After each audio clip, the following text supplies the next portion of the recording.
নমস্কার বন্ধুরা, সকলকে আমার চ্যানেলে স্বাগত। আমরা ইতিমধ্যেই জেনে গেছি গতকালকে অর্থাৎ 16ই মে মাননীয় বিচারপতিদ্বয়ের তরফ থেকে রাজ্যকে নির্দেশ দেওয়া হয় ডিএ মামলা নিয়ে, যে রাজ্যের সমস্ত সরকারি কর্মচারীকে এবং সমস্ত পেনশনারদেরকে বকেয়া ডিএর 25% আগামী 4 সপ্তাহের মধ্যে প্রদান করতে হবে। এই নির্দেশের পর স্বাভাবিকভাবেই সমস্ত সরকারি কর্মচারীদের পাশাপাশি সমস্ত পেনশনাররা কনফিউজড আছেন যে তারা কত টাকা এরিয়ার হিসাবে পাবেন এবং কিভাবে এটি ক্যালকুলেশন করবে।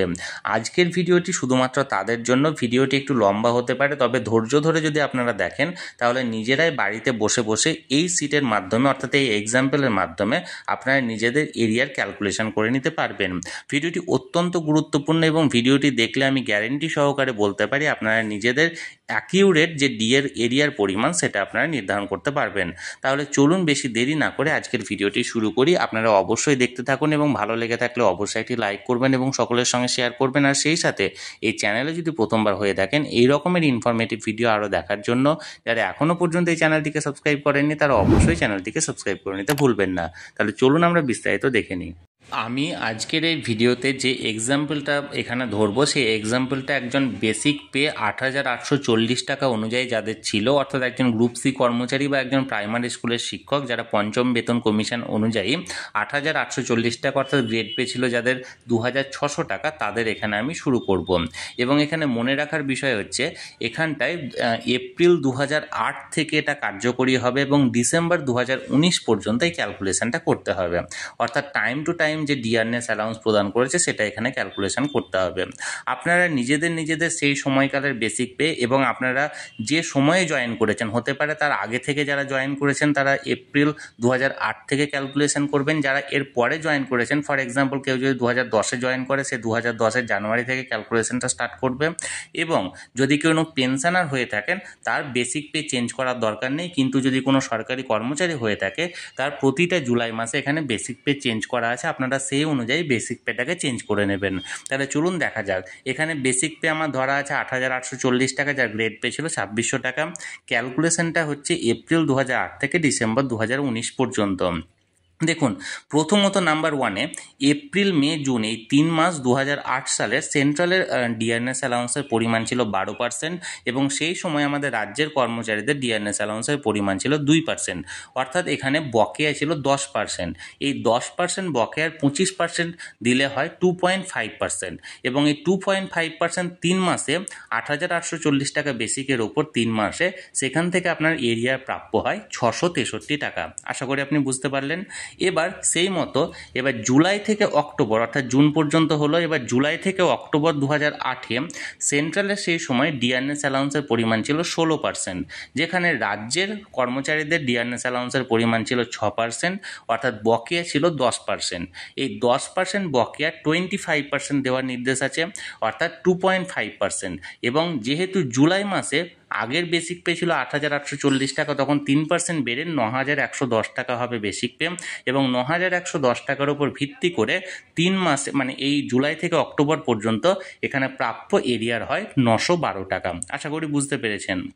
এবার দেখুন, নভেম্বর এবং ডিসেম্বর এই 2 মাসে 2008-এর তখন সেন্ট্রালের যেটা ডিআরএস অ্যালাউন্সের পরিমাণ সেটা ছিল 16% এবং রাজ্য সরকারি কর্মচারীদের ডিআরএস অ্যালাউন্সের পরিমাণ ছিল 9%, অর্থাৎ বকেয়া ছিল 7%, যার 25% হলে হয় 1.75% এবং 9,110 টাকা বেসিকের ওপরে নভেম্বর ডিসেম্বর 2 মাসে প্রাপ্য হয় এরিয়ার 318 টাকা। এবার দেখুন, জানুয়ারি এবং ফেব্রুয়ারি এই 2 মাস 2009-এর সেন্ট্রালের যে বেসিকের পরিমাণ সেন্ট্রালের ডিএর পরিমাণটা ছিল 22% এবং রাজ্যের কর্মচারীদের ডিএর পরিমাণ ছিল সেই সময় 9%, অর্থাৎ বকেয়া ছিল 13% এবং এই 13%-এর 25% দাঁড়ায় 3.25% এবং 9,110 টাকা বেসিক অনুযায়ী সেই জানুয়ারি এবং ফেব্রুয়ারিতে প্রাপ্য দাঁড়ায় 592 টাকা। এখানে আপনারা নিজেদের বেসিক অনুযায়ী কিন্তু ক্যালকুলেশনটা করবেন। এবার দেখুন, মার্চ ওই একটা মাসে এখানে হিসেবটা হবে। মার্চ 2009-এ এখানে সেন্ট্রালের ডিএর পরিমাণটা ছিল 22% এবং রাজ্যের কর্মচারীদের ডিএর পরিমাণটা ছিল 12%, বকেয়া দাঁড়ায় 10%। এই 10%-এর 25% দেওয়ার নির্দেশটা আছে, অর্থাৎ 2.5% হারে ক্যালকুলেশন হবে, অর্থাৎ 9,110 টাকা বেসিকের ওপর এই মার্চ মাসে প্রাপ্য ডিএর পরিমাণ অর্থাৎ এরিয়া দাঁড়ায় 228 টাকা।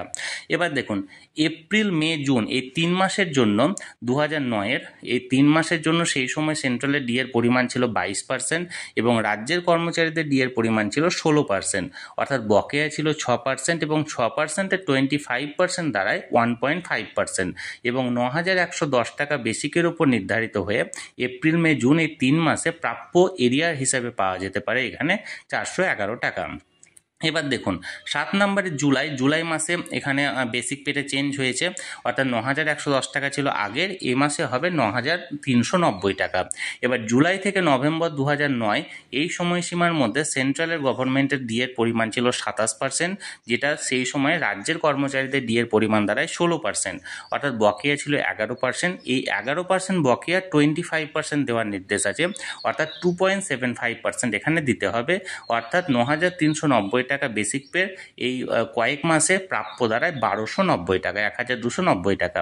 এবার 8 নম্বরে দেখুন ডিসেম্বর 2009 27% ছিল সেন্ট্রালের ডিএর পরিমাণ, রাজ্যের কর্মচারীদের ডিএর পরিমাণ ছিল 22%, অর্থাৎ বকেয়া ছিল 5% এবং এই 5%-এর 25% সমান দাঁড়ায় 1.25% এবং 9,390-এর বেসিকে এইখান থেকে প্রাপ্য দাঁড়ায় 117 টাকা। এটা সবসময় মনে রাখবেন, আমি একজন গ্রুপ সি কর্মীর এখানে কিন্তু হিসেবটা করছি। আমি এখানে কিন্তু আপনারা নিজের অর্থাৎ যদি কোনো গ্রুপ ডি থাকেন বা গ্রুপ বি থাকেন বা গ্রুপ এ থাকেন, তারা নিজেদের বেসিক অনুযায়ী কিন্তু ক্যালকুলেশনটা করবেন। এবার দেখুন 9 নম্বর সিরিয়ালে জানুয়ারি ফেব্রুয়ারি মার্চ 2010 এই সময়সীমায় সেন্ট্রালের কর্মীদের যে ডিএর পরিমাণ ছিল সেটা ছিল 35% এবং রাজ্যের কর্মচারীদের ডিএর পরিমাণ ছিল 22%। বকেয়া ধারায় 13%-এর 25% দেওয়ার নির্দেশ, অর্থাৎ 3.25% এবং 3.25% 9,390 টাকা বেসিকের ওপর দ্বারায় প্রাপ্যের পরিমাণ 915 টাকা। এবার দেখুন 10 নম্বর সিরিয়ালে এপ্রিল মে জুন এই 3 মাস 2010 সালের, তখন 2010-এর এই 3 মাসে সেন্ট্রালের ডিএর পরিমাণ দাঁড়ায় মানে ছিল তখন 35%, রাজ্যের কর্মচারীদের ছিল 27%, বকেয়া ছিল 8%। এই 8%-এর 25% দেওয়ার নির্দেশ আছে, অর্থাৎ 2% হারে পাবেন 9,390 টাকার ওপর দাঁড়ালে এখানে প্রাপ্য ডিএর পরিমাণ দাঁড়ায় 564 টাকা। এবার দেখুন এখানে জুলাই থেকে নভেম্বর 2010, এবার জুলাইয়ে যেহেতু আগের মানে প্রতিবারই আপনারা জানেন যে বেসিকটা চেঞ্জ হবে, এটা শুধুমাত্র কর্মচারীদের ক্ষেত্রে প্রযোজ্য, পেনশনারদের একই থাকবে। এখানে দেখুন 9,390 টাকা 3% ডিএ 3% ইনক্রিমেন্টের উপর ভিত্তি করে পরবর্তী ক্ষেত্রে যে বেসিকটা হওয়ার কথা সেটা হচ্ছে 9,670 টাকা। এবার দেখুন 11 নম্বর সিরিয়ালে জুলাই থেকে নভেম্বর 2010 সেই সময় সেন্ট্রাল গভর্নমেন্টে ছিল 45%, রাজ্যের কর্মচারীদের ছিল 27%, বকেয়া ছিল 18%-এর 25% অর্থাৎ 4.5% হারে 9,670 টাকার ওপর এই কয়েক মাসে আপনার প্রাপ্য পরিমাণ দাঁড়ায় 2,175 টাকা। এবার দেখুন 12 নম্বর সিরিয়ালে ডিসেম্বর 2010 সেই সময় ছিল সেন্ট্রালে 45%, রাজ্যের ছিল 35%, বকেয়ার পরিমাণ ছিল 10%, যার 25% দিলে দাঁড়ায় 2.5% অর্থাৎ 9,670 টাকার ওপর 242 টাকা আপনারা এখানে বকেয়া হিসাবে পাবেন। এবার দেখুন জানুয়ারি থেকে জুন 2011 এই 6 মাস সময়সীমায় 51% ছিল সেই সময় সেন্ট্রাল গভর্নমেন্টের ডিএর পরিমাণ এবং রাজ্যের ডিএর পরিমাণ ছিল সেই সময় 35%, অর্থাৎ বকেয়া ছিল 16%। এই 16%-এর 25% যদি দেওয়া হয় তাহলে দাঁড়ায় 4%, অর্থাৎ 9,670 টাকা 4% এই কয়েক মাসে প্রাপ্যের পরিমাণ দাঁড়ায় তখন 2,322 টাকা। এবার দেখুন জুলাই থেকে ডিসেম্বর 2011 সেই সময় 58% ছিল। তার আগে বলি যেহেতু জুলাই পড়ে গেছে বেসিক পেটা চেঞ্জ হবে, এবার বেসিক পেটা দাঁড়াবে 9,960 টাকা। এবার জুলাই থেকে ডিসেম্বর 2011 সেই সময় সেন্ট্রালের যে বেসিক পে সেটা ছিল 58%, রাজ্যের ছিল 35%, বকেয়া দাঁড়ায় 23% এবং 23%-এর 25% সমান 5.75% এবং 9,960 টাকার উপর ভিত্তি করে এই 6 মাসের তখন বকেয়ার পরিমাণ দাঁড়ায়, অর্থাৎ এরিয়া বাবদ দাঁড়ায় 3,438 টাকা। এবার দেখুন 15 নম্বর সিরিয়াল হচ্ছে জানুয়ারি থেকে জুন 2012 এই সময় সেন্ট্রালে ছিল 65%, রাজ্যের কর্মীদের ছিল 45%, বকেয়ার পরিমাণ 20%, যার 25% দাঁড়ালে হয় 5% এবং 9,960 টাকার হিসেবে দেখা যাচ্ছে 2,988 টাকা সেই সময় এরিয়া হিসাবে দাঁড়ায়। এবার দেখুন জুলাই পড়ছে আবার 2012 জুলাইয়ে আবার বেসিক পেটা চেঞ্জ হচ্ছে, নিয়ে 10,260 টাকা দাঁড়াচ্ছে। এবার জুলাই থেকে ডিসেম্বর 2012 2012 সেই 6 মাস সময়ে সেন্ট্রাল গভর্নমেন্টের ডিএর পরিমাণ ছিল 72%, রাজ্যের কর্মচারীদের ডিএর পরিমাণ ছিল 45%, অর্থাৎ 27% ছিল বকেয়া। এই 27%-এ 25% দেওয়ার নির্দেশ আছে, অর্থাৎ 6.75% হারে 10,260 টাকা বেসিকের উপর এই 6 মাসের ডিএর পরিমাণ অর্থাৎ প্রাপ্য ডিএর পরিমাণ দাঁড়ায় 4,158 টাকা। এখানে পয়েন্টটা দেওয়া ভুলে গেছি, সরি, এটা প্রিন্টিং মিস্টেক হয়েছে, পয়েন্ট আপনারা ধরবেন, এটা 4,158 টাকা হবে।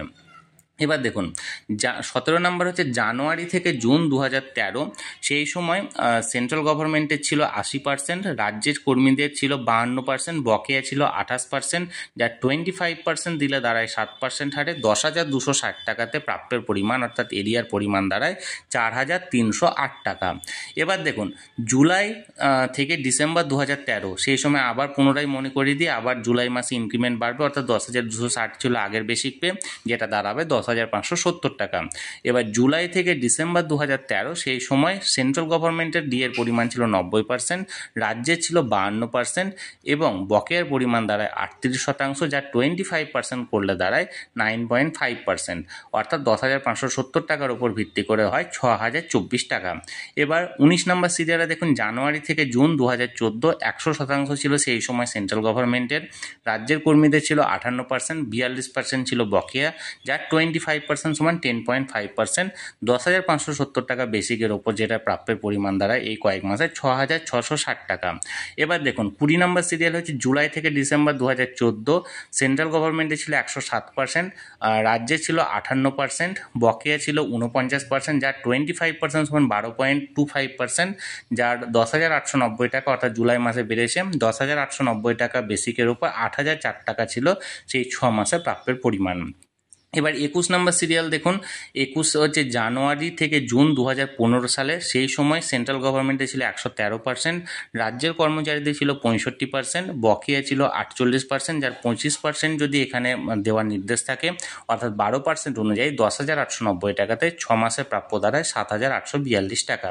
এবার দেখুন 22 নম্বর হচ্ছে জুলাই থেকে ডিসেম্বর 2015, সেই সময় সেন্ট্রাল গভর্নমেন্টে ছিল 119%, রাজ্যের কর্মচারীদের ছিল 65%, বকেয়া ছিল 54%, যেটা 25% করলে দাঁড়ায় 13.5%, বকেয়ার পরিমাণ হচ্ছে 9,090 টাকা, 11,220 টাকা বেসিকের উপর নির্ধারিত। এবার এখানে হচ্ছে কি 31/12/2015 পর্যন্ত, যেহেতু 1/1/16 থেকে সেন্ট্রাল গভর্নমেন্টের সপ্তম পে কমিশন কার্যকরী হয়েছে, তাই এটা একটা হিসেবে আমি দেখালাম 31/12/2015 পর্যন্ত। সেই সময় টোটাল প্রাপ্যের পরিমাণ অর্থাৎ এরিয়ার পরিমাণ দ্বারা একজন প্রাথমিক বিদ্যালয়ের শিক্ষক বা একজন গ্রুপ সি কর্মচারী 63,261 টাকা। আমরা 23 নম্বর সিরিয়াল দেখব। 23 নম্বর সিরিয়াল হচ্ছে জানুয়ারি থেকে জুন 2016, যেই সময় সেন্ট্রাল গভর্নমেন্টের কর্মীদের ছিল 125%, রাজ্যের কর্মীদের ছিল 75%, বকেয়া ছিল 50%, যার 25% সমান 12.5% এবং 11,220 টাকা বেসিকের ওপর হয় 8,418 টাকা সেই সময় বকেয়াটা দাঁড়ায়। এবং দেখুন 24 নম্বর সিরিয়াল জুলাই থেকে ডিসেম্বর, এই সময় বেসিক পেটা হবে 11,560 টাকা। জুলাই থেকে ডিসেম্বর 2016 132% ছিল সেন্ট্রাল গভর্নমেন্টের, রাজ্যের ছিল 75%, বকেয়া ছিল 57%, যার 25% সমান 14.25% এবং 14.25% ওপর 11,560 টাকা বেসিকে পাওয়া যাচ্ছে এই 6 মাসের জন্য 9,882 টাকা এরিয়ার। 25 নম্বর সিরিয়াল দেখুন, 25 নম্বর সিরিয়াল হচ্ছে জানুয়ারি থেকে জুন 2017, সেন্ট্রাল গভর্নমেন্টের ছিল এই সময় 136%, রাজ্যের কর্মীদের ছিল 85%, বকেয়ার পরিমাণ 51%, যার 25% সমান 12.75% এবং 11,560 টাকা বেসিকে এই 6 মাসের জন্য প্রাপ্য এরিয়ার পরিমাণ দাঁড়ায় 8,844 টাকা। এবার দেখুন 26 নম্বর সিরিয়াল জুলাই থেকে ডিসেম্বর 2017, এই সময় বেসিকটা আসবে 11,910 টাকা এবং সেই সময় সেন্ট্রাল গভর্নমেন্টে ছিল 139%, রাজ্যের কর্মীদের 85%, বকেয়ার পরিমাণ 54%, যার 25% সমান 13.5% এবং এই 11,910 টাকা বেসিকে এই 6 মাসে প্রাপ্য দাঁড়ায় 9,648 টাকা। এবার দেখুন 27 নম্বর সিরিয়াল জানুয়ারি থেকে জুন 2018, এই সময় সেন্ট্রালে ছিল 142%, রাজ্যের ছিল 100%, বকেয়া 42%, যার 25% সমান 10.5%, এবং 11,910 বেসিকে হচ্ছে 7,506 টাকা বকেয়ার পরিমাণ, এবার মানে এরিয়ার পরিমাণ। এবার 28 নাম্বার সিরিয়াল দেখুন, জুলাই থেকে ডিসেম্বর 2018, এই সময় বেসিকটা গিয়ে দাঁড়াবে 12,270 টাকা।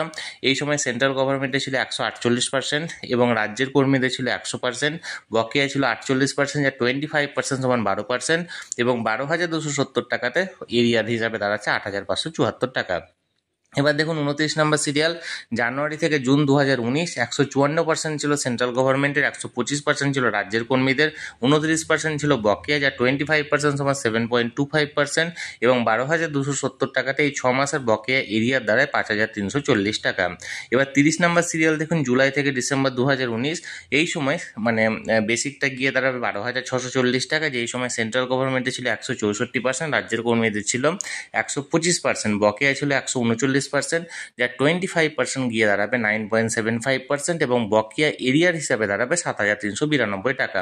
অর্থাৎ টোটাল এরিয়া 31/12/2019 পর্যন্ত, অর্থাৎ 2008 থেকে 2019 পর্যন্ত একজন গ্রুপ সি কর্মী বা একজন প্রাথমিক বিদ্যালয়ের শিক্ষক শিক্ষিকাদের গিয়ে দাঁড়াবে 1,28,865 টাকা, এবং এটা 25%-এর হিসাবে। 100% বা 50% হিসাবে এর থেকে আরও বাড়বে। এটা 25%-এর হিসাবে 1,28,865 টাকা, কিছু টাকা কম বা বেশি হবে, কারণ পি ট্যাক্স বাড়া কমার ব্যাপার আছে, এবং এর পাশাপাশি কেউ প্রমোশন পেয়ে থাকতে পারে, কারো 10 ইয়ার্স 20 ইয়ার্স বা 18 ইয়ার্স বেনিফিট থাকতে পারে, সেগুলোর জন্য বাড়বে কিন্তু কমবে না। এবার মোট কথা হচ্ছে এটা একটা আউটলাইন হিসাব, এবং এই হিসাবের উপর নির্ভর করে কম বেশি প্রায় প্রত্যেকেরই হবে। আমি এখানে একটা বোঝানোর চেষ্টা করেছি, আপনারা নিজের বেসিক অনুযায়ী বিষয়টিকে ক্যালকুলেট করে নিন। তাহলে বন্ধুরা, ভিডিওটি ভালো লেগে থাকলে অবশ্যই একটি লাইক করবেন এবং সকলের সঙ্গে শেয়ার করবেন, আর সেই সাথে এই চ্যানেলে যদি প্রথমবার হয়ে থাকেন এই রকমের ইনফরমেটিভ ভিডিও আরও দেখার জন্য, যারা এখনও পর্যন্ত চ্যানেলটিকে সাবস্ক্রাইব করেননি তারা অবশ্যই চ্যানেলটিকে সাবস্ক্রাইব করে রাখবেন। ধন্যবাদ, দেখা হচ্ছে পরের ভিডিওতে।